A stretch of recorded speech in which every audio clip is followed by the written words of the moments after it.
Welcome বন্ধুরা, কেমন আছেন? আশা করি সবাই ভালো আছেন, আমিও ভালো আছি। তো আজকে আমরা ফটোশপে আরেকটা ভিডিও নিয়ে চলে এলাম তোমাদের জন্য। দেখতে পাচ্ছেন একটা কিভাবে সোশ্যাল মিডিয়া ব্যানার ডিজাইন একটা বানাতে হয়। তো আজকে আমরা শিখে নেব সম্পূর্ণ Bangla step by step Photoshop. দেখতে পাচ্ছেন, তো আমি একটা ব্যানার ডিজাইন বানিয়েছি। দেখতে পাচ্ছেন এই ডিজাইনটি কিভাবে বানিয়েছি আজকে তোমাদের সাথে সম্পূর্ণ বাংলা স্টেপ বাই স্টেপ ফটোশপে শেয়ার করবো। তো চলো শুরু করে যাক। তার আগে অবশ্যই ভিডিও যদি ভালো লাগে থাকে লাইক করবেন, শেয়ার করবেন আর সাবস্ক্রাইব অবশ্যই করবেন অনাথ প্রিমিয়াম ইউটিউব চ্যানেলটি, তাহলে নতুন কিছু শিখতে পারবেন, নতুন কিছু জানতে পারবেন। তো চলো শুরু করা যাক। প্রথমে আমরা কি করবো, এইরকম আমরা একটা সাইজ নিয়েছি সোশ্যাল মিডিয়া সাইজ নেওয়ার পর আমি কি করলাম, একটা ব্যাকগ্রাউন্ড নিয়েছি। ব্যাকগ্রাউন্ড নেওয়ার পর আর একটা আমি জাস্ট একটা ইমেজ নিয়েছি অলরেডি। দেখতে পাচ্ছেন ইমেজ নেওয়ার পর আমি আমি এরকম টাইপের একটা ছবি নিয়েছি। ছবি নেওয়ার পর আমি জাস্ট এখান থেকে একটা রেক্টাঙ্গুলার এঁকেছি আর এখানে ড্রপ সেটও দিয়েছি। এখান থেকে জাস্ট কালারটা এনহান্স করে দিয়েছি অলরেডি। তো এই তিনটাকে জাস্ট সিলেক্ট করে কন্ট্রোল টি দেওয়ার পর এটাকে জাস্ট হালকা আমি বড় করে নেবো আর এটাকে জাস্ট এরকম পজিশনে আমি কিন্তু রেখে দেবো। ডান। ওকে, মিডিল পয়েন্ট আমি কিন্তু এটাকে রেখে দেবো।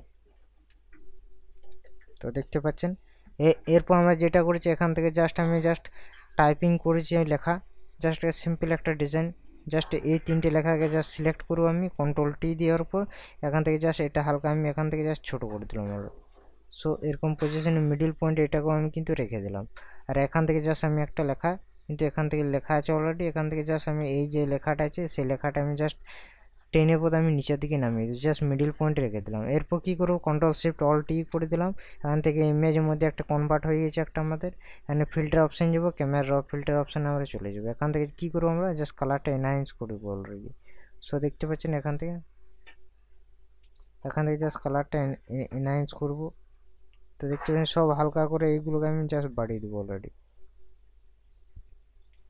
তো দেখতে পাচ্ছেন তো সব এইগুলোকে আমি বাড়িয়ে দিলাম। এখান থেকে যেটা বেশি হাইলাইট হয়েছে সেই হাইলাইটটা আমি কমিয়ে দেবো এখান থেকে। বাকিগুলো কী করবো, এখান থেকে জাস্ট বাড়িয়ে দেবো এটাকে হালকা করে। টেক্সচার বাড়িয়ে দেবো, ক্লিয়ারিটি বাড়িয়ে দেবো, ডিফিউজটা বাড়িয়ে দেবো, এখান থেকে ভাইব্রেন্স বাড়াবো, এটা বাড়াবো। আর এখান থেকে জাস্ট শ্যাডোটা বাড়িয়ে দেবো, এখান থেকে কন্ট্রাস্ট হালকা বাড়াবো, এখান থেকে এক্সপোজার যেটা আছে এক্সপোজারটা হালকা এখান থেকে বাড়িয়ে দেবো, হাইলাইটটা হালকা আমি বাড়িয়ে দেবো। ডান। ওকে, আমার ডিজাইন কিন্তু পুরোপুরি কমপ্লিট হয়ে গেছে। দেখতে পাচ্ছেন বিফোর অ্যান্ড আফটার। তো কেমন লাগলো ভিডিওটি অবশ্যই আজকে জানাবেন কমেন্টের মাধ্যমে কমেন্ট করে। আর এরকম নতুন নতুন টিউটোরিয়াল আপনার ফটোশপে বেসিক টু অ্যাডভান্স লেভেলে শিখতে পারবেন। তো চলো নেক্সট টিউটোরিয়াল খুব তাড়াতাড়ি নিয়ে আসবো। সঙ্গে থাকবেন, ভালো থাকবেন, সুস্থ থাকবেন আর ভিডিওগুলো বারবার প্র্যাকটিস করবেন।